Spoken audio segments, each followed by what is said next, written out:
Connie Mendes. Advertência: qualquer livro metafísico deve ser lido muitas vezes. De cada vez que se relê, compreende-se melhor. Aquilo que é praticado fica em nós. O que se lê e não é praticado desaparece. Introdução. O presente livro está escrito da forma que a autora chama de palavras a centavo, ou seja, em termos simples para que seja compreensível àquele que necessita conhecer a verdade de Deus, que não tem conhecimentos para poder digerir textos de psicologia e metafísica da forma como são escritos em português.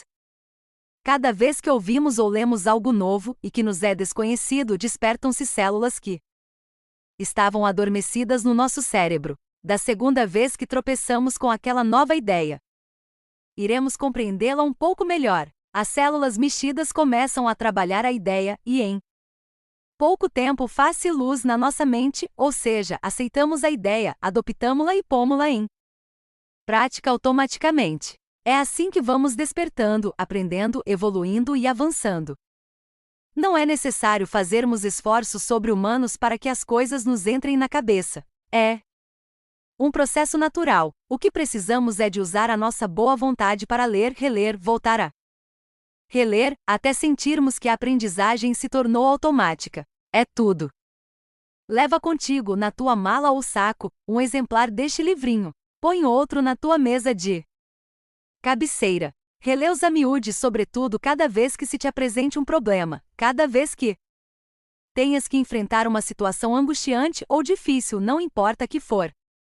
Vai acontecer algo assombroso, que é o livrinho abrir-se na página que te convém consultar e pensarás: parece que isto foi escrito para mim. Jesus Cristo disse: na casa de meu Pai há muitas moradas. A metafísica é uma destas moradas. Ou seja, o estudo das leis mental-espirituais. Não tem a ver com o espiritismo, apesar deste último ser também uma mansão na casa do Pai. Que esta pequena obra te traga toda a paz e prosperidade que trouxe a tantos. Que sejas abençoado. Capítulo 1. Cristianismo dinâmico.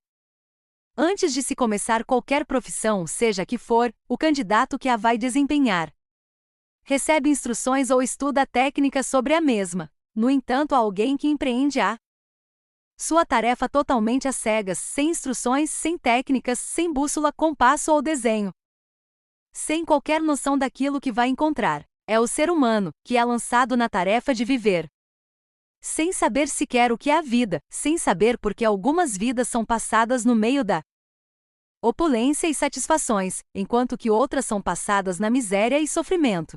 Umas são iniciadas com todas as vantagens como merecer o afecto e, no entanto, são perseguidas por um monte de calamidades, e o ser humano debate-se em conjecturas todas erradas e chega o dia da sua morte sem que ele tenha sequer adivinhado a verdade a respeito disto tudo. Aprende a grande verdade: aquilo que pensas manifesta-se. Os pensamentos são coisas. É a tua atitude que determina tudo o que te sucede. O teu próprio conceito é aquilo que vês, não só em relação ao teu corpo e caráter, como ao exterior, nas tuas condições de vida, no aspecto material, sim, como estás a ver. Os pensamentos são coisas. Já vais ver. Se tens o costume de pensar que és de constituição saudável, faças o que fizeres, serás sempre saudável. Mas mudas a tua maneira de pensar, deixas-te influenciar pelo medo das doenças e começas a adoecer, perdes a saúde. Se nasceste na riqueza, é possível que sejas sempre rico, menos que alguém te convença que existe o destino, e comeces a acreditar que o que tens pode mudar de acordo com os golpes e reveses, porque é isso que acreditas. A tua vida, o que te acontece, obedece às tuas crenças e ao que expressas por palavras. É uma lei, um princípio. Sabes o que é um princípio? É uma lei invariável que nunca falha. Esta lei chama-se o princípio do mentalismo. Se na tua mente está radicada a ideia que os acidentes nos espreitam a cada esquina, se acreditas que os achaques da velhice são inevitáveis, se estás convencido da tua má ou boa sorte, o que quer que tu esperes naturalmente, bom ou mal, é essa condição que verás manifestar-se na tua vida e em tudo o que fazes. Isso é o porquê das coisas que te acontecem. Nunca estamos conscientes das ideias que chegam à nossa mente. Elas vão se formando de acordo com o que nos ensinam, ou que ouvimos dizer. Como quase toda a gente ignora as leis que governam a vida, as leis chamadas da criação asterisco, quase todos nós passamos as nossas vidas a fabricar condições contrárias, vendo tornar-se mal, aquilo que prometia ser tão bom, tateando às cegas, sem bússola, timão ou compasso, culpando a vida dos nossos males, e aprendendo a força de golpes e pancadas, ou então atribuindo-os à vontade de Deus. Com o que acabaste de ler, terás dado conta que o ser humano não é o que te fizeram crer, ou seja, uma folha no meio de uma tempestade, batida aqui e ali segundo os ventos. Nada disso. A sua vida, o seu mundo, as suas circunstâncias, tudo o que ele é, tudo o que lhe acontece são criações dele mesmo e nada mais. Ele é o rei do seu império, e se a sua opinião é que ele não é senão uma folha no meio da tempestade, pois assim será. Ele acreditou e permitiu que assim fosse.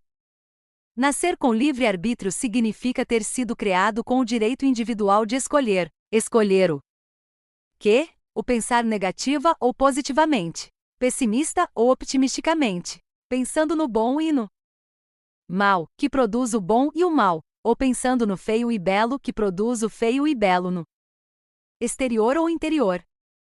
A metafísica sempre ensinou que aquilo que pensamos a miúde passa ao subconsciente e aí se estabelece, actuando como reflexo. A psicologia moderna finalmente descobriu isto, quando o ser humano se vê envolvido nos efeitos da sua ignorância, ou seja, que se tornou a ele mesmo uma calamidade, volta-se para Deus e súplica-lhe que o liberte do sofrimento. O homem nota que Deus às vezes o ouve e outras, inexplicavelmente não o ouve. Este último caso é quando os familiares o consolam dizendo-lhe que há que se resignar perante a vontade de Deus. Quer dizer que todos dão por assente que a vontade do Criador é má, mas ao mesmo tempo a religião ensina que Deus é nosso Pai, um Pai todo amor, bondade, misericórdia, todo sabedoria e eterno. Estás a ver como estas duas teorias não estão de acordo? Parece-te sensato que um Pai todo amor e infinitamente sábio possa sentir e expressar má vontade perante os seus filhos. Nós, pais e mães mortais, não seríamos nunca capazes de condenar ao fogo eterno um filho nosso por um erro natural da sua condição de mortal, e consideramos que Deus é capaz disso. Quer dizer que, sem que nos demos conta disso, estamos atribuindo a Deus uma natureza de magnate caprichoso, vingativo, cheio de má vontade, pendente da nossa menor infração para nos dar castigos fora de toda a proporção. É natural pensar assim quando nascemos e vivemos ignorando as regras e as leis básicas da vida. Já dissemos as razões das nossas manifestações, produzimos-las com o pensamento. É nisto que somos a imagem e semelhança do Criador. Somos criadores, cada qual da sua própria manifestação. Agora, por que é que Deus parece atender-nos às vezes e outras não? Já vais ver, a oração é o pensamento mais puro e mais alto que se pode pensar. É polarizar a mente no grau positivamente mais alto. São vibrações de luz que lançamos quando oramos, ou seja, quando pensamos em Deus. Essas vibrações têm que transformar instantaneamente em perfeito e belo todas as condições obscuras que nos rodeiam, como quando se leva uma lâmpada para um quarto na penumbra. Sempre que aquele que está orando pense e acredite que esse Deus a quem pede é um Pai amoroso que deseja dar tudo o que é bom a seu filho. Nesse caso, Deus atende sempre. Mas como, em geral, a humanidade tem o costume de pedir assim: ai Deus, tira-me deste apuro, que eu sei que me convém, e por isso tu queres impor-me esta prova. Por outras palavras, já negou toda a possibilidade de recebê-lo.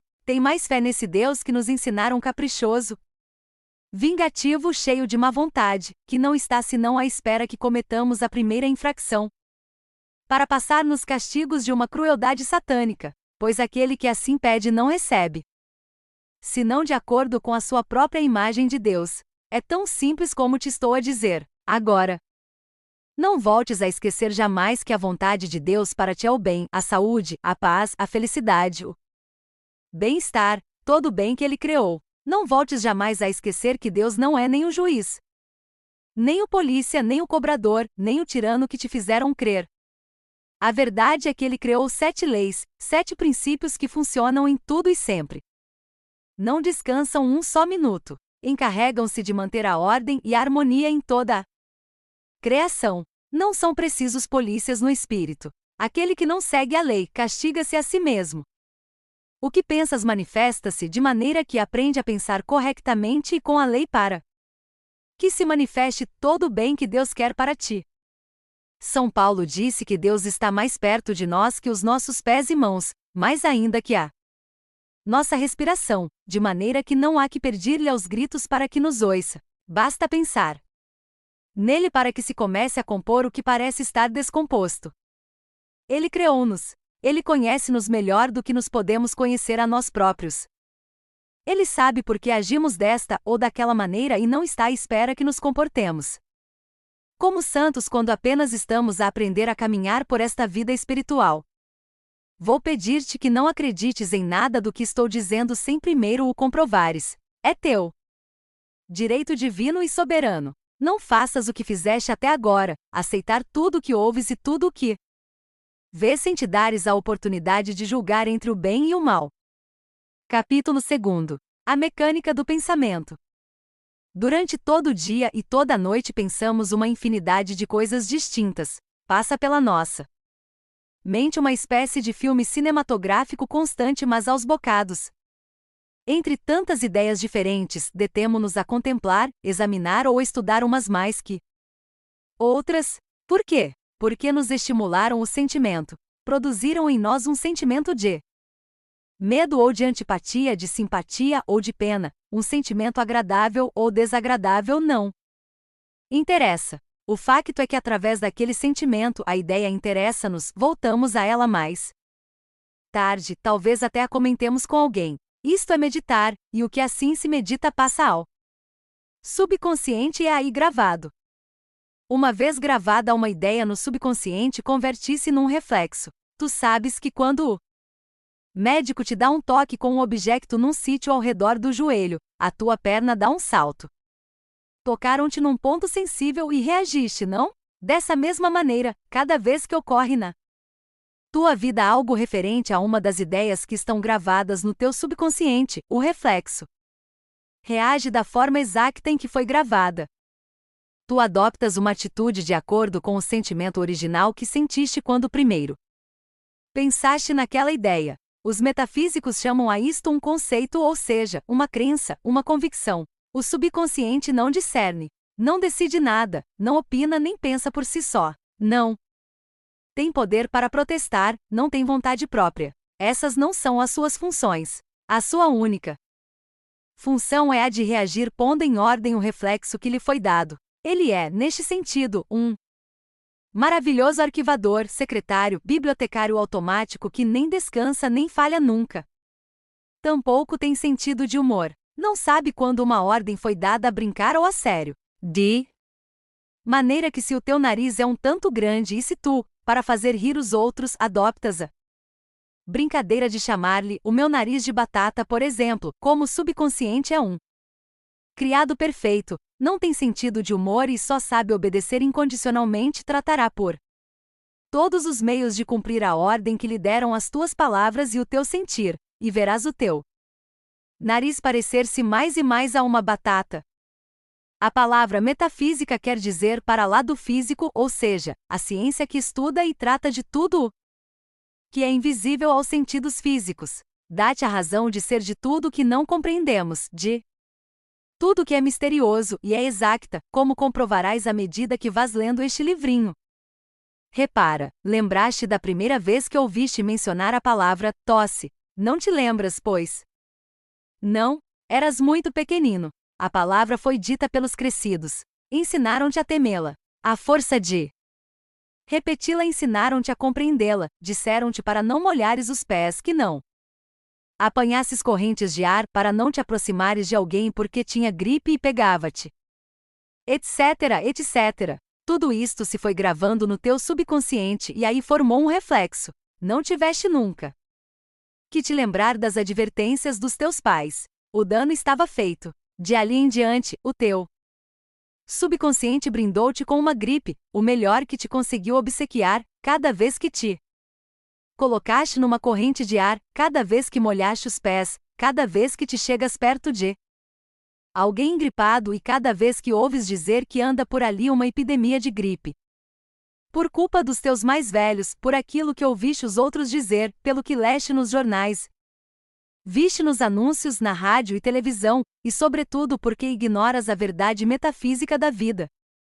Aceitaste estas ideias erradas que se converteram em reflexos que actuam sem premeditação tua, automaticamente, e que são a causa de todos os males que cercam o quadro da tua vida. Possuis um carregamento volumoso de ideias feitas, que afetam todos os departamentos da tua vida: corpo, alma e mente. Se não as tivesses aceite, sim, pelo direito que te dá o teu livre-arbítrio de escolher, aceitar ou rejeitar, se não tivesses aceite o negativo, não há germe nem vírus nem poder no mundo que tivesse podido atacar ou convencer o teu subconsciente para que actuasse de forma diferente daquela que tu permitiste. A tua vontade, negativa ou positiva, é o ímã que atrai para ti os germes, as circunstâncias adversas ou as boas. Como já dissemos, a tua atitude negativa ou positiva perante os factos determinam os efeitos sobre ti. Capítulo 3. A fórmula infalível.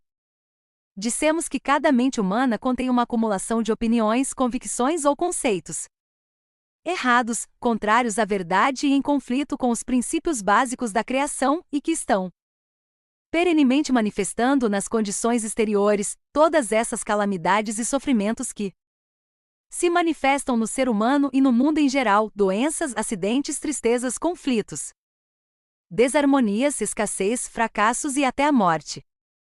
Felizmente nada disso se ajusta na verdade do ser. Felizmente existe a maneira de apagar todas essas falsas crenças e substituí-las por corretas, que não somente produzem condições, circunstâncias positivas, boas, felizes, corretas, como, uma vez corrigido o erro e estabelecida a verdade no subconsciente, nunca mais poderão voltar a suceder coisas negativas nas nossas vidas.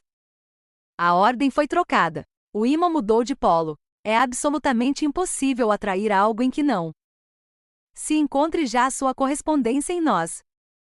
A fórmula infalível é a seguinte: cada vez que te acontece algo indesejável, que adoeças, que tenhas um acidente, que te roubem, que te ofendam, que te incomodem, ou que tu sejas a causa de algum mal em relação a outro ou a ti mesmo, se fores afligido por um defeito físico ou moral, ou de caráter, se te desagrada alguém, se o detestas ou se o amas demasiado e sofres por isso, se te torturam, se te apaixonas por alguém que pertença a outro, se és vítima de uma injustiça ou vítima do domínio de outro. A lista é interminável, de forma que põe tua condição que te está a afetar. Conhece a verdade.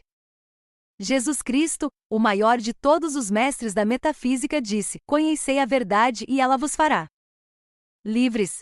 A verdade, a lei suprema, é a harmonia perfeita, a beleza, a bondade, a justiça, a liberdade, a saúde, vida, inteligência, sabedoria e amor. Todo o oposto é aparência. É contrário à lei suprema da harmonia perfeita, logo é mentira porque é contrário à verdade. O teu eu superior é perfeito. Agora e sempre foi perfeito. Não pode adoecer porque é vida. Não pode morrer pela mesma razão. Não pode envelhecer. Não pode sofrer. Não pode ter medo. Não pode pecar. Não tem que lutar. Não pode mudar nunca. É belo. É amor, inteligência, sabedoria. Essa é a verdade. É a tua verdade, a minha, a de todos os seres humanos, agora. Não é que o ser humano seja Deus. Assim como uma gota de água do mar não é o mar, mas contém tudo que forma e contém o mar, num grau infinitesimal, e para um átomo, essa gota de água é um mar. Qualquer coisa que estejas manifestando, que te esteja a acontecer contrária à harmonia perfeita, o que tu mesmo estejas fazendo ou sofrendo que seja contrário à lei da harmonia perfeita, deve. Se há uma crença errada que tu criaste, já o sabes, e que por reflexo estás atirando para fora e atraindo o seu igual do exterior. Não tem nada que ver com o teu eu superior, esse continua perfeito. As suas condições e a sua situação são perfeitas. Agora, em cada uma das circunstâncias enumeradas acima, deves recordar o que eu acabo de dizer e depois dizer mentalmente ou em voz alta, como quiseres: não aceito. Dilo com firmeza, mas com infinita suavidade. Os trabalhos mentais não necessitam de força física. Nem o pensamento nem o espírito têm músculos. Quando disseres não aceito, falo como se dissesses não me apetece, tranquilamente, mas com a mesma convicção e firmeza, sem gritar, sem violência, sem movimento e sem brusquidão. Faço-me entender? Depois de teres dito não aceito, lembra-te que o teu eu superior é perfeito, que as suas condições são perfeitas. Agora diz: declaro que a verdade deste problema é harmonia, amor, inteligência, justiça, abundância, vida, saúde, etc. Qualquer que seja o oposto à condição negativa que se está manifestando nesse momento. Obrigado, Pai, que me ouviste. Não deves acreditar cegamente no que estás lendo. Deves comprová-lo tu mesmo. Em linguagem metafísica, isto chama-se um tratamento. Depois de qualquer tratamento aqui, se conservar a atitude a quando da declaração. Não se pode permitir que haja dúvida a respeito da eficácia do tratamento, nem se pode voltar a expressar por palavras os conceitos, opiniões, crenças antigas, porque se destrói e se anula o tratamento. O propósito é de transformar o padrão mental que tem estado a dominar o subconsciente ou seja, o clima mental em que tens vivido, com toda a tua série de circunstâncias negativas. Paulo disse: sois formados pela renovação da vossa mente. Esta renovação faz-se mudando toda a crença antiga, à medida que se vão apresentando perante a nossa vida, ou a nossa consciência. Com o conhecimento de desacordo com a verdade, temos convicções que estão tão arraigadas que são aquilo a que se chama em linguagem metafísica cristalizações. Estas requerem mais trabalho que as outras, mas cada negação ou afirmação que se faça em relação a estas cristalizações vão apagando o desenho original, até que este desaparece totalmente e não fica senão a verdade. Verás os milagres ocorrerem na tua vida, no teu ambiente e nas tuas condições.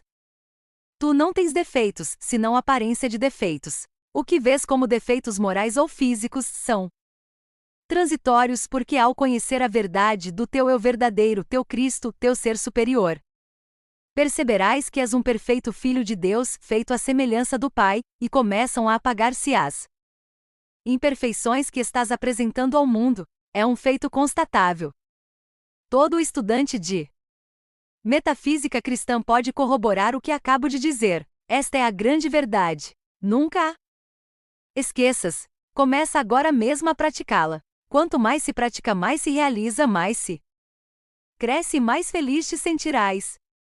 Lembra-te, tu és único, como as tuas impressões digitais. Foste criado como um desenho único, para um propósito especial, e mais ninguém o pode cumprir. Demoraste 14.000 anos para evoluir e chegares a este ponto. As expressões de Deus são infinitas. Tu e eu somos só duas dessas infinitas expressões. O teu Cristo é um ser inteligente que te ama com delírio e que espera há séculos que o reconheças. Chegou o momento. Fala-lhe, consulta-o e espera as suas respostas. É o guia e mestre, único para ti. Quando conseguires compreender, aceitar e praticar esta verdade, nascerá Cristo em ti. É o que está profetizado para esta era. É o Messias. Jesus não vai voltar a nascer agora. Cada um vai encontrar o Cristo na sua consciência e no seu coração, tal como aconteceu com Jesus. Por isso o chamaram de Jesus Cristo. Capítulo 4. O decreto. Cada palavra que se pronuncia é um decreto que se manifesta no exterior. A palavra é o pensamento falado.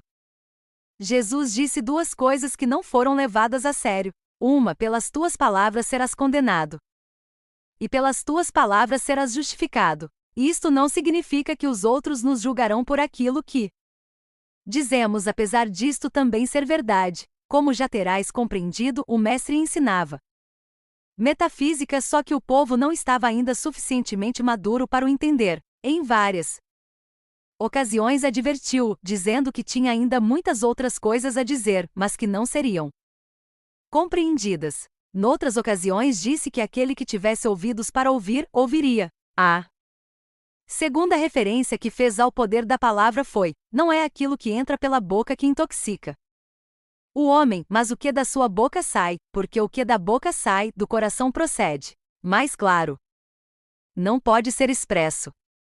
Proponho-te que tenhas atenção a tudo o que decretas num só dia. Vamos recordar-te.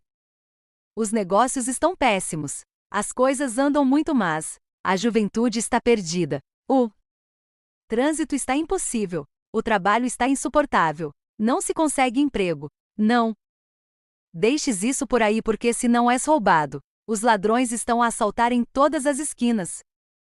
Tenho medo de sair. Cuidado que cais, cuidado que te matas. Ainda vais ser atropelado. Vais partir isso. Tenho muito azar. Não posso comer isso porque me faz mal. A minha fraca memória, a minha alergia, a minha dor de cabeça, o meu reumatismo, a minha má digestão. Esse tipo é um bandido. Essa é uma desgraçada. Tinha que ser, pois. Não te surpreendas nem te queixes se ao expressá-lo vês acontecer. Tu o decretaste. Deixe uma ordem que tem que ser cumprida. Agora lembra-te e não te esqueças nunca cada palavra que pronuncias é um decreto, positivo ou negativo. Se for positivo, manifestar-se-á no bem. Se for negativo, manifestar-se-á no mal.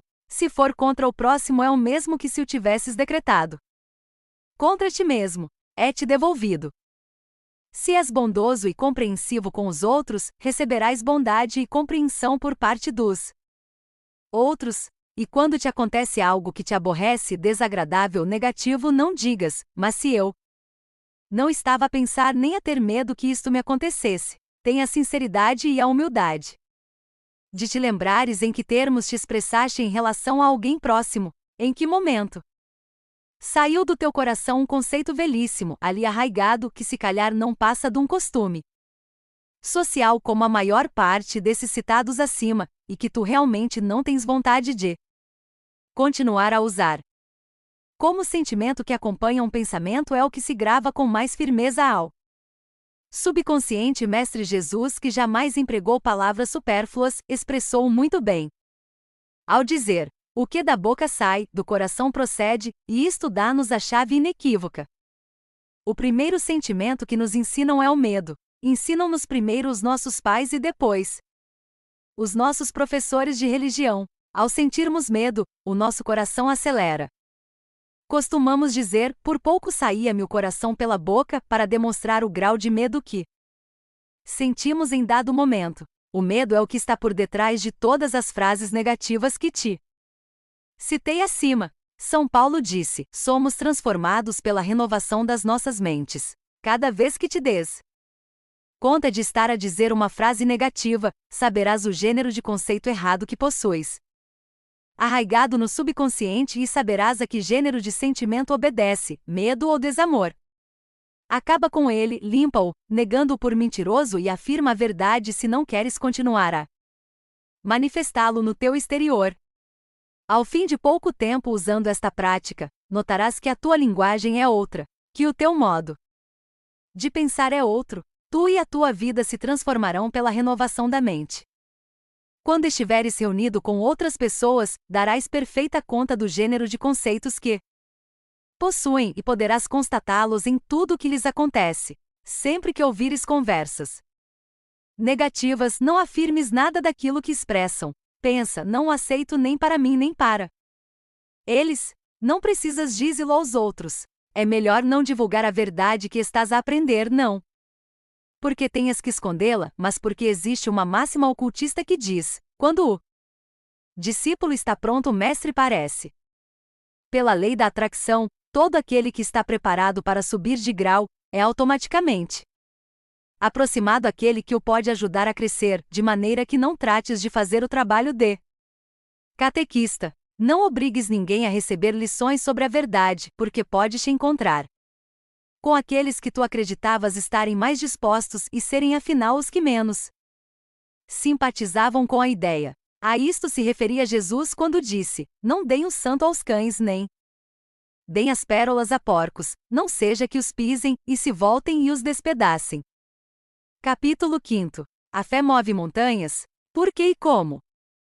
Toda a gente conhece o ditado e o repete a miúde. Repetem-no como papagaio, pois não sabem o que significa, nem por que nem como isso é que a fé move montanhas.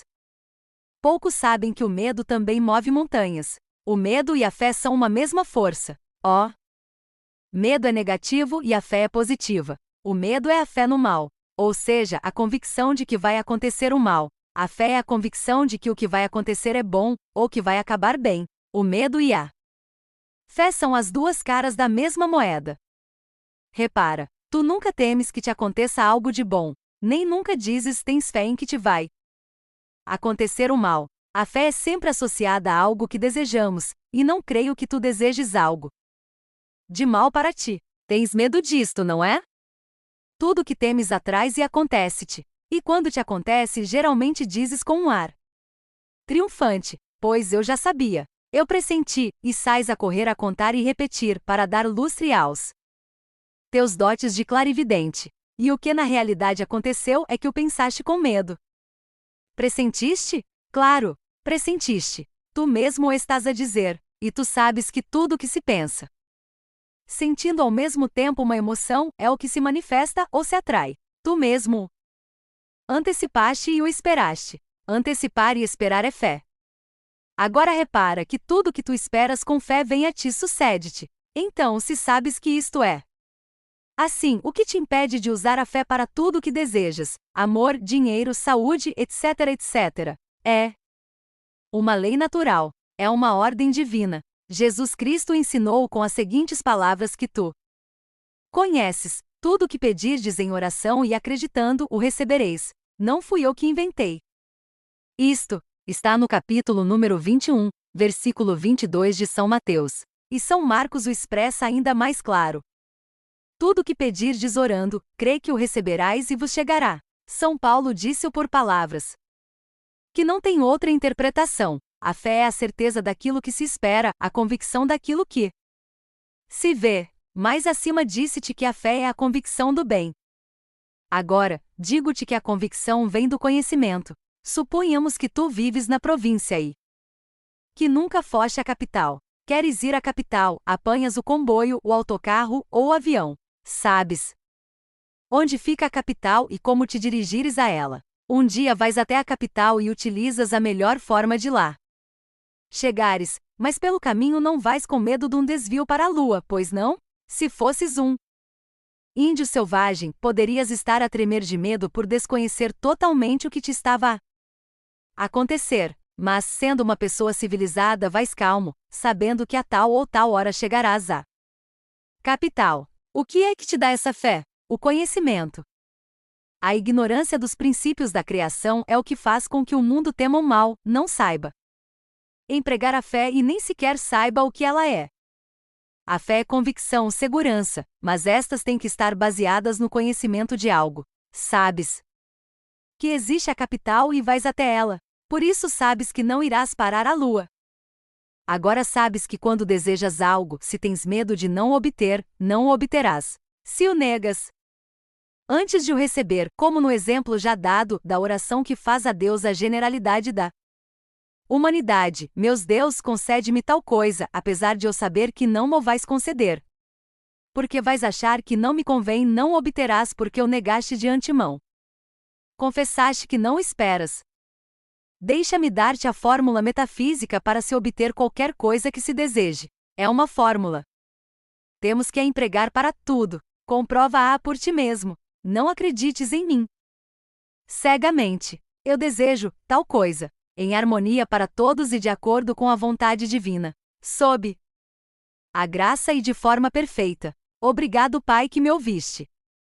Agora não duvides por um só instante. Empregaste a fórmula mágica. Cumpriste com a lei completa e não tardarás em ver o teu desejo manifestado. Tem paciência. Quanto mais tranquilo esperares, mais depressa verás o resultado. A impaciência, a atenção e o pôr-se a empurrar mentalmente destroem o tratamento. A fórmula é: o que em metafísica se chama um tratamento. Para que saibas o que fizeste ao repetir a fórmula, vou explicar-te o processo detalhadamente. Ao dizeres em harmonia para todos, eliminaste todo o perigo de que a tua conveniência prejudicasse outros, não te sendo possível desejar o mal a outros.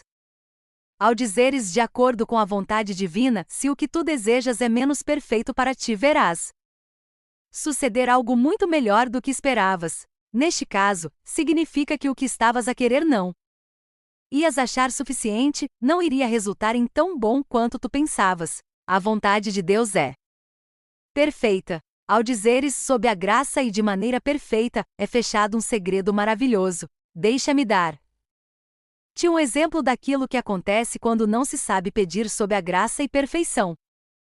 Uma senhora necessitava urgentemente de um montante em dinheiro, e pediu-o para o dia 15 do mês. Tinha fé absoluta de que o receberia, mas o seu egoísmo e indiferença não a inspirou para pedir considerando mais qualquer coisa. No dia seguinte ao pedido, a sua filha foi acidentada por um carro, e no dia 15 do mês ela recebeu a quantia exata que tinha pedido. Teve que pagá-la à companhia de seguros pelo acidente da filha. Ela trabalhou a lei contra ela mesma. Pedir sob a graça e de maneira perfeita é trabalhar com a lei espiritual, a lei de Deus que se manifesta sempre no plano espiritual. Aí no plano espiritual tudo é perfeito, sem obstáculos, sem inconvenientes, sem tropeços nem males para ninguém, sem lutas nem esforços, suavezinho. Suavezinho, tudo com grande amor, e essa é a nossa verdade. Essa é a verdade que ao ser conhecida nos faz livres. Obrigado, Pai, que me ouviste, é a maior expressão de fé que podemos ter. Jesus ensinou aí. Empregava-a em tudo, desde antes de partir o pão com que alimentou 5.000 pessoas, até para dizer como transformar o vinho no seu sangue, dando graças ao Pai antes de ver a manifestação. Como irás vendo, tudo que Jesus ensinou foi metafísico. Tudo que desejas, tudo aquilo de que fores necessitando, podes manifestar. O Pai já previu tudo, já deu tudo, mas aqui ir lhe pedindo à medida que se sinta a necessidade. Só tens que te lembrar que não podes pedir o mal para outro porque te será devolvido, e tudo o que peças para ti deves pedi-lo também para toda a humanidade, porque todos somos filhos do mesmo Pai. Por exemplo, pede grande. O Pai é muito rico e não gosta de mesquinhez. Não digas, ai Deus Pai, dá-me uma casita.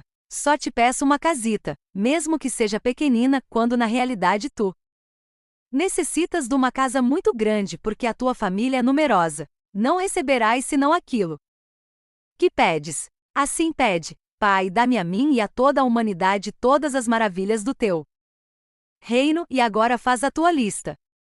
Para ires fortalecendo a fé, faz uma lista de coisas que desejas ou que necessitas. Enumera-os objetos ou as coisas. Ao lado desta lista faz outra enumerando coisas que desejas ver desaparecer, ou em ti mesmo ou externamente. No mesmo papel escreve a fórmula que já te dei acima. Agora, lê o teu papel todas as noites. Não te permitas sentir a menor dúvida. Dá de novo graças às vezes que penses no que escreveste, à medida que vejas que se vão realizando as coisas enumeradas, vai marcando-as, e no final, quando as vires todas realizadas, não sejas mal agradecido pensando, se calhar, acontecia na mesma porque isso é mentira. Se t'as deram foi porque as pediste corretamente. O exterior organizou-se para t'as dar. Como já estás muito habituado a sentir medo por uma variedade de razões, cada vez que fores atacado por um medo, repete a fórmula seguinte, que te irá apagando o reflexo que tens gravado no teu subconsciente: eu não tenho medo, não quero medo. Deus é amor e em toda a criação não há nada que temer. Eu tenho fé, quero sentir fé. Um grande mestre dizia: a única coisa que se deve temer é o medo. Deves repetir esta fórmula mesmo que estejas a tremer de terror, nesse momento com mais razão. Somente o desejo de não ter medo e o desejo de ter fé bastam para anular todos os efeitos do medo e para nos posicionar no polo positivo da fé. Suponho que já conheces o princípio psicológico que diz que quando se apaga um hábito aqui substituí-lo por outro, cada vez que se nega ou expulsa uma ideia cristalizada no subconsciente. Ela é um pouco apagada. O pequeno vazio que assim se faz tem que ser preenchido imediatamente com uma ideia contrária. Senão, o vazio atrairá ideias do mesmo tipo e que estão sempre suspensas na atmosfera pensadas por outros. Pouco a pouco irás vendo que os teus medos desaparecem, se é que tens a vontade de ser perseverante, repetindo a fórmula em todas as circunstâncias que se vão apresentando. Pouco a pouco irás notando que unicamente te acontecem as coisas como tu querias. Pelos seus frutos os conhecereis, disse Jesus. Esta grande ferramenta, o poder do decreto, atrai a nossa atenção na extraordinária história da criação que encontramos nos primeiros capítulos de Gênesis na Bíblia. Sugiro que arranjes algum tempo para ler este maravilhoso relato. Durante a leitura darás conta que o homem, quero dizer, tu e eu, não foi criado para ser a peça do jogo das circunstâncias, a vítima das condições ou o malandro empurrado de um lado para o outro por poderes fora do seu controle. Em vez disto, vemos que o homem ocupa o pináculo da criação, que longe de ser o mais insignificante do universo é, pela mesma natureza dos poderes com o qual foi brindado pelo seu Criador, a suprema autoridade designado por Deus para reger a terra e toda coisa criada. O homem está dotado dos mesmos poderes do Criador, porque é feito à sua imagem e semelhança. O homem é um instrumento pelo qual a sabedoria, o amor, a vida e o poder do Espírito Criador se expressam em plenitude. Deus situou o homem no universo que responde e obedece, incluindo o seu corpo, os seus assuntos, o seu ambiente, sem outra alternativa senão a de levar a efeito os éditos ou decretos da sua suprema autoridade. O poder de decretar é absoluto no homem, o domínio que Deus lhe deu, irrevogável, e ainda que a natureza básica do universo seja boa na avaliação feita pelo Criador, pode aparecer perante o homem somente como ele decretou que apareça. Vemos que, enquanto o homem foi obediente ao seu Criador, manteve o seu poder de pensar e fazer decretos ao tom do espírito do bem que é a estrutura da criação, viveu num universo de bem, num jardim de Éden. Mas quando o homem caiu ao comer da árvore do conhecimento do bem e do mal, e elegeu basear-se no seu pensamento e usar os seus poderes no bem e no mal, o que como indivíduos livres podiam fazer, imediatamente encontrou suor e espinhos misturados com o pão de cada dia. Desde a caída, o homem atarefou-se a declarar o seu mundo bom ou mau, e as experiências tornaram-se de acordo com os seus decretos. Isto demonstra, evidentemente, como responde o universo e quanto completo e de grande alcance é o domínio e a autoridade do homem. Capítulo 6. Amor. Só te falta este capítulo para ficares a conhecer o primeiro princípio da criação, o princípio do mentalismo, cujo lema é: tudo é mente. Jesus Cristo disse: sois deuses. Evangelho S. João, capitão 10.34. Assim como a criação toda ela foi um pensamento manifestado, também o homem que é um Deus em potência cria com um pensamento tudo o que ele vê manifestado à imagem e semelhança do seu Criador. Isto já sabes.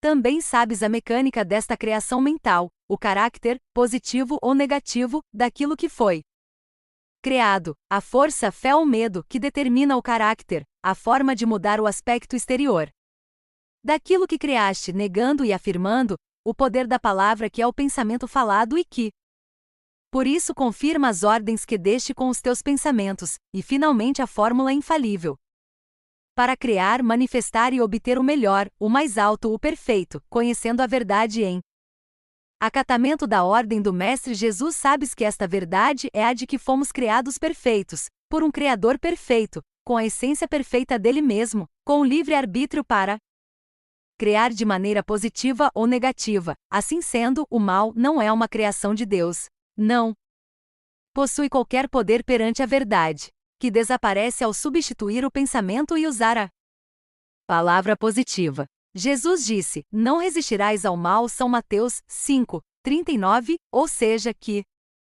dominaríamos o mal com o bem. A verdade única é o bem. De agora em diante não poderás jamais voltar a culpar ninguém daquilo que te acontece. Terás que te olhar frente a frente e perguntar: qual foi o meu clima mental nesta circunstância? Fui positivo ou negativo? Senti fé ou medo? Que espécie de decretos lancei com as minhas palavras? Por seus frutos os conhecereis, terás sinceramente que contestar a verdade. Agrada-te o que vês, ou desagrada-te, tu o dirás. Na metafísica cristã, dizemos que Deus possui 7 aspectos: amor, verdade, vida, inteligência, alma, espírito e princípio. Como vês, todos estes aspectos são estados invisíveis, portanto mentais. Não os podemos ver nem tocar. Sentimos e apreciamos os seus efeitos. Existem, actuam, são reais, são coisas e ninguém o pode negar. Ao amor disse ser o caráter de Deus, o primeiro aspecto de Deus, a força mais potente de todas as forças e a mais sensível. Poucas pessoas sabem o que é realmente o amor. A maioria pensa que é aquilo que se sente em relação aos pais, aos filhos, aos cônjuges, aos namorados, etc. Afecto, carinho, atração, antipatia e ódio são todos diferentes graus de uma mesma coisa, sensação. O amor é muito complexo e não se pode definir com uma só palavra. Porque no nosso planeta entende-se por amor a sensação, apesar de esta não ser senão o bordozinho exterior do amor. Trataremos de levar a sensação o mais perto que se possa do amor, para começar a compreendê-lo. O ponto central da escala que vai do ódio até ao sentimento que aqui chamamos amor é a tolerância e a boa vontade. Parece uma contradição, mas quando se ama muito ou demais, faltam a tolerância e a boa vontade. Ou seja, que tanto o excessivo amor como o excessivo desamor são a negação da tolerância e da boa vontade. Jesus disse: paz aos homens de boa vontade, o qual implica que o que passe daquele ponto não encontra paz. A paz está no centro, o perfeito equilíbrio nem de mais nem de menos, em tudo. Todos os excessos, mesmo o excesso de bem, excesso de dinheiro, de amor, de caridade, de oração, de sacrifício, etc., desequilibram o prato da balança, possuem mais peso num dos lados, tiram a paz. Quando Gênesis diz: de todos os frutos do paraíso podeis comer, salvo o fruto da árvore da ciência do bem e do mal, refere-se precisamente a isto. O tronco da árvore simboliza o centro, o equilíbrio. Os ramos partem deste centro, desprendendo-se para todos os lados, produzindo frutos. Alguns se manifestam bons, outros maus. Simbolizam os extremos, o excesso. Em todos os aspectos, pois Deus, que tudo criou, declarou toda a sua obra boa, lê no Gênesis e só menciona a palavra mal quando se refere ao excesso. Um parênteses para recomendar que leias e medites o capítulo 3 de Eclesiastes que começa assim: tudo tem o seu tempo. Bíblia. Voltemos ao amor. Aquelas mães que dizem amar tanto seus filhos que não os permitem separar-se do ninho, nem casarem-se, nem actuarem independentemente delas quando são já homens e mulheres adultos, não. São egoístas e o que sentem é desejo de poder, como aquelas noivas e esposas que sofrem torturas dos seus parceiros. Esse tipo de amor não é outra coisa que excesso de sentimento. Ultrapassa a medida e por isso, vão muito além da tolerância e da boa vontade. Em geral, o excesso de sentimento prova que existe uma falta de desenvolvimento da inteligência. Isto, sem dúvida, causará indignação naquelas pessoas que se gabam de serem muito sentimentais. Ninguém gosta que outro descubra a sua falta de inteligência, mas podem comprová-lo. O excesso de emotividade, assim como todos os excessos, são maus. É uma prova de que falta o contrapeso. O excesso de calor, por exemplo, equilibra-se com igual quantidade de frio para o tornar suportável ou agradável. A inteligência é fria, a emoção é cálida. Uma grande capacidade emotiva é uma qualidade magnífica e muito desejável, sempre que esteja equilibrada com a mesma capacidade intelectual. Isto é o que produz os grandes artistas. Mas o artista tem a sua arte onde focar toda a sua potência emotiva.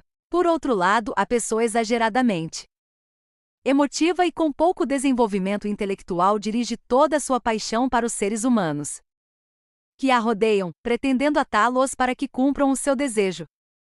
O remédio para a excessiva emotividade é pensar y refletir muito, sobretudo meditar durante pouco de tempo e todos os dias sobre a inteligência, começando por perguntar-se: o que é a inteligência? Continuando pensando que no universo tudo contém inteligência, as plantas, os animais, etc., e terminando por afirmar: eu sou inteligente com a inteligência do próprio Deus, já que sou criado da mesma essência do Criador, pela inteligência com a inteligência e da inteligência de Deus.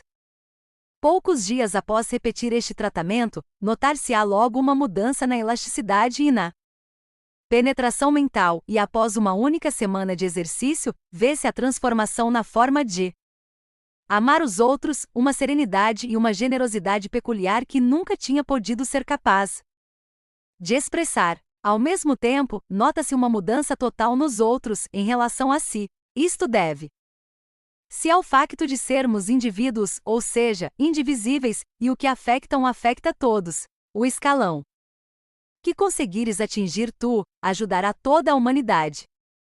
Agora vamos tratar do inimigo número 1 da humanidade, o ressentimento e o rancor, para não dizer o ódio. Quase não existem seres humanos que estejam isentos de ressentimentos, sem saber que isto amargura toda a vida, influencia negativamente toda a manifestação e é a causa de todas as decepções que sofremos, mesmo quando se aprende a negar e afirmar, a conhecer a verdade, a vigiar e corrigir os pensamentos e as palavras. Um só ressentimento, um rancor gravado no subconsciente e na alma, actuam como uma frequência de fel emanando a sua gota de amargura, abrangendo tudo e contrariando sucessivamente os nossos maiores desejos. Nada nem a demonstração mais perfeita pode perdurar enquanto exista esse foco infeccioso frustrando o nosso próprio ser. A Bíblia, as igrejas, as religiões, cansam-se de advogar pelo perdão e amor pelos inimigos. E tudo em vão enquanto não nos ensinam a forma prática de impormos o perdão aos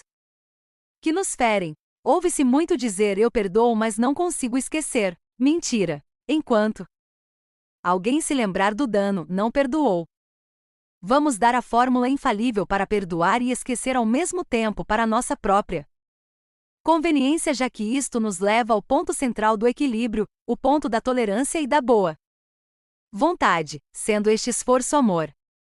São João, o apóstolo do amor, disse: o amor é o cumprimento da lei. Cumprir com a lei do amor é cumprir com todas as leis. É estar com Deus, em Deus, é sermos ditosos, satisfeitos, completos em todas as nossas manifestações.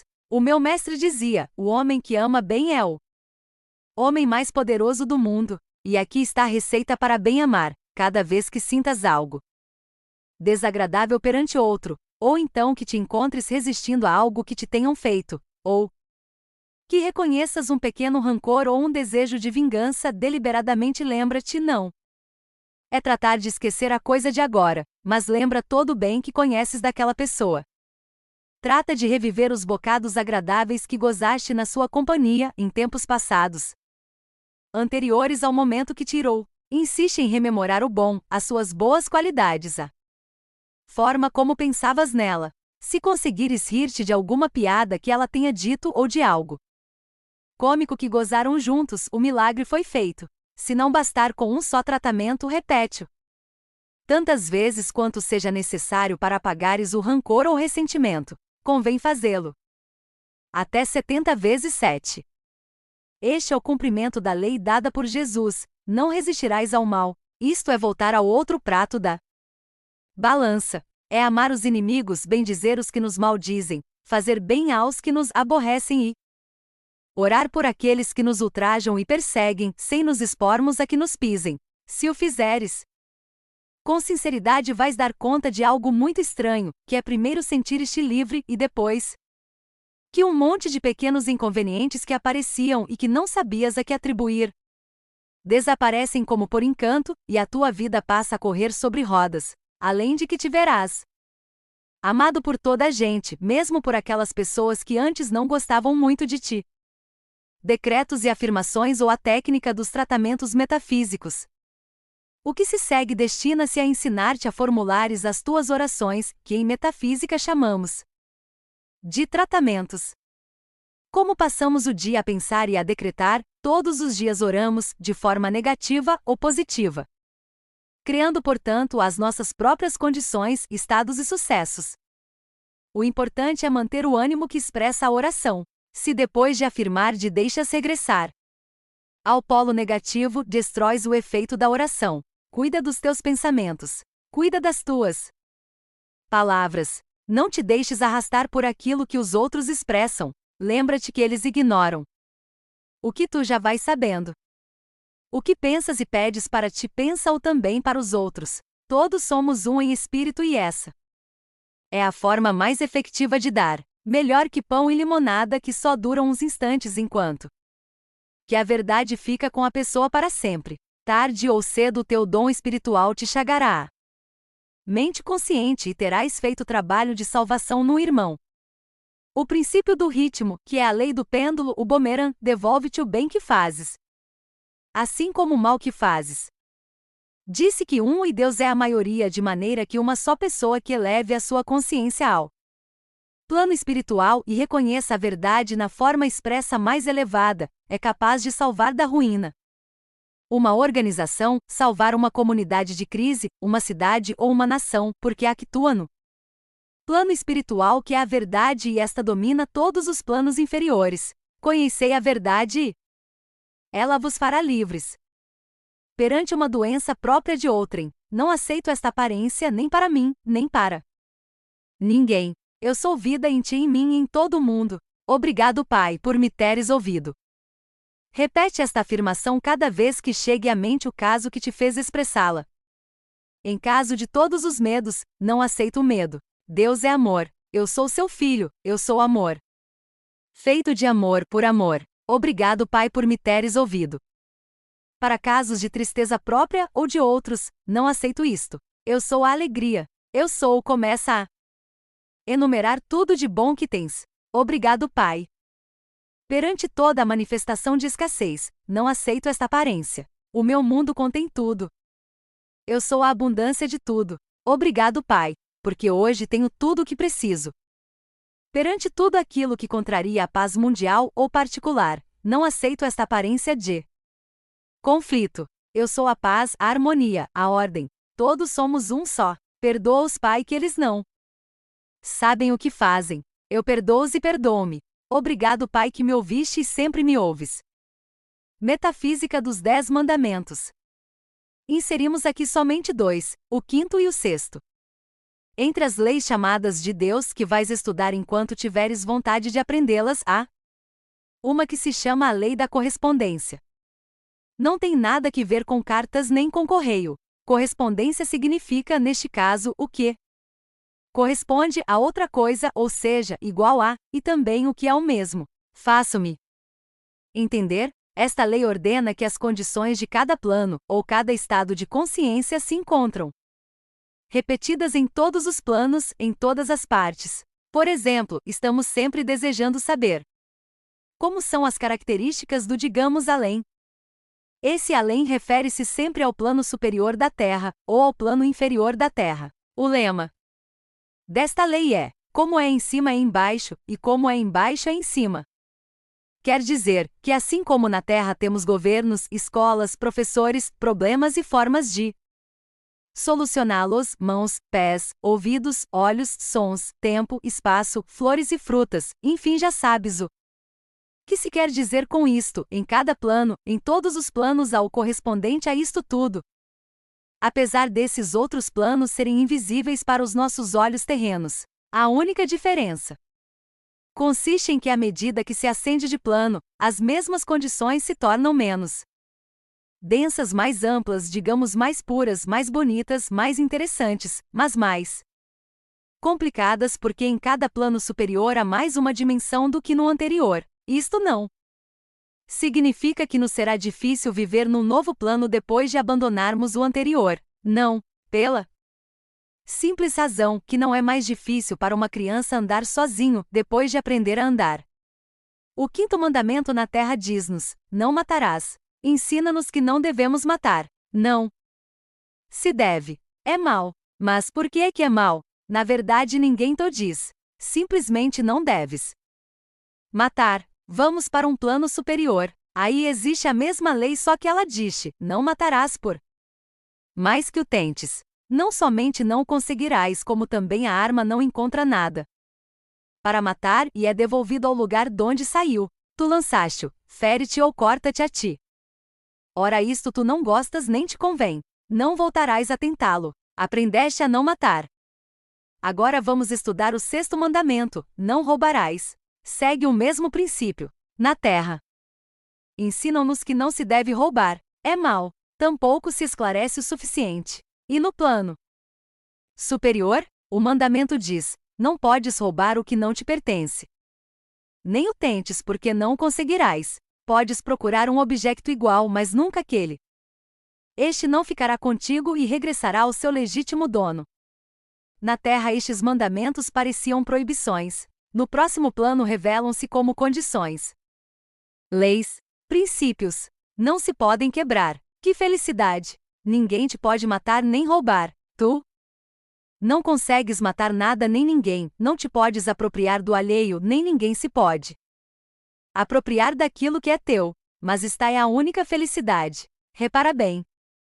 Enquanto na terra tu já não eras capaz de matar nem roubar, estás preparado para aprender as condições do outro plano, que se chama de consciência. Quer dizer que, quando se aprende a primeira lição, passamos para a segunda. Não é assim? Bem, mas a grande felicidade é que quando tu aprendes a segunda, não é necessário que tenhas morrido e que estejas no outro plano superior. Estás vivo e andando aqui na terra. Aplicas a segunda lição e te espantas ao ver que essas leis funcionam da mesma forma aqui na terra como no céu. Quer dizer que, quando tu sabes que a verdade é que ninguém te pode matar e que ninguém te pode roubar, ninguém te matará nem te poderá roubar. Ninguém pode levar o teu carro da tua porta mesmo que o deixes ligado. Ninguém te pode arrancar a carteira do braço, nem meter-se de noite em tua casa, nem cobrar-te mais do que a conta. Nada, nada, nada que não seja honesto te pode suceder.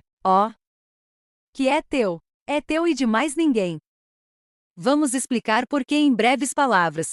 Por que é que não se pode matar? Porque a vida é isso. Precisamente vida. Não é morte. A vida não morre. Seria um contrassenso. A vida é eternamente vida e jamais pode ser morte. Então, dirás tu: que se passa comigo? Não morro nunca, posto que estou vivo? Exatamente. Tu estás na eternidade. Ninguém te pode tirar a vida. A tua vida é Deus. Quem é que tira a sua vida? A Deus. Por isso também não podes matar ninguém, pois continua vivendo mais vivo que nunca no plano seguinte. O mesmo contigo.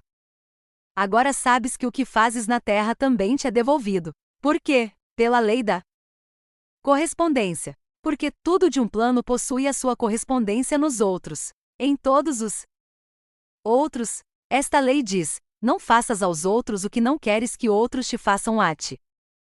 Já sabes a razão. Se ainda não aprendeste a obedecer a esta lei, começa a observar como te é devolvido tudo o que faças aos outros, mal ou bem.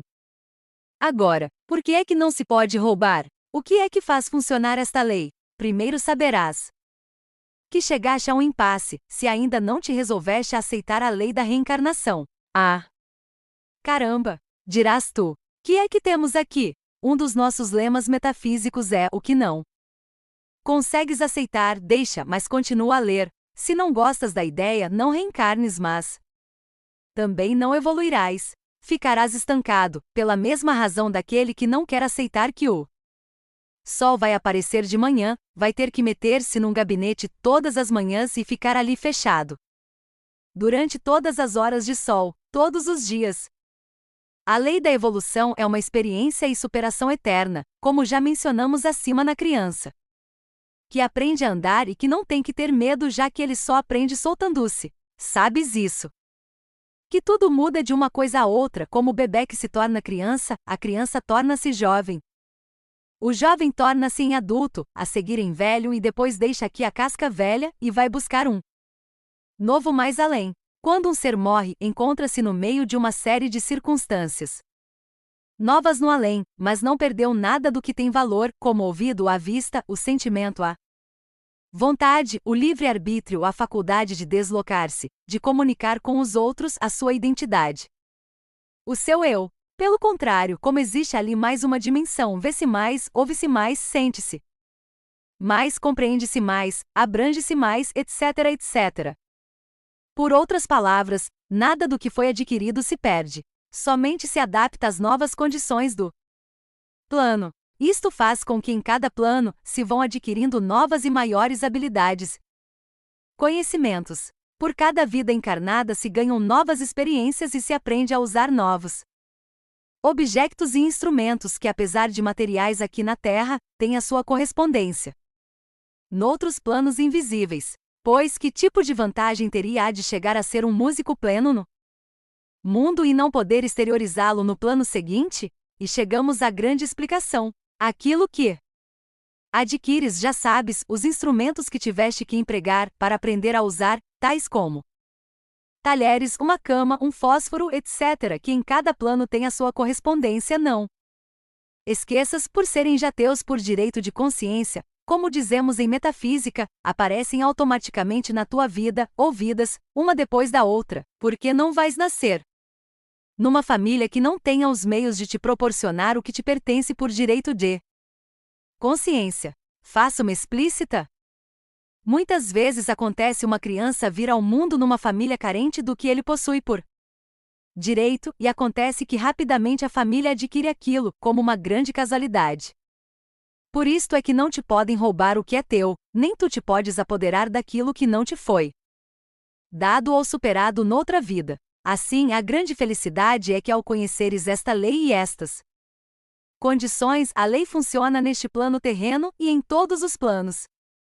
Por conseguinte, já podes ficar tranquilo, que ninguém te pode ocasionar perdas nem tirar-te nada, nem sequer o teu marido ou esposa, se não o fizeste a outro. De que temes? E se já o aprendeste nesta vida, é que o tens por direito de consciência. De maneira que a forma de viver feliz é aprender a metafísica dos 10 mandamentos. Com este pequeno presente que te brindamos, terás posto o pé no primeiro degrau da felicidade. Não me cansarei de te recomendar que leias este folheto constantemente. Não o guardes na gaveta. Leva-o contigo sempre que o possas ler. Relê-o se puderes, todos os dias. Trata de praticar, relembrar as suas instruções e quando considerares que é a altura de adquirires mais instrução, assiste às nossas conferências. Recebe todo o nosso amor.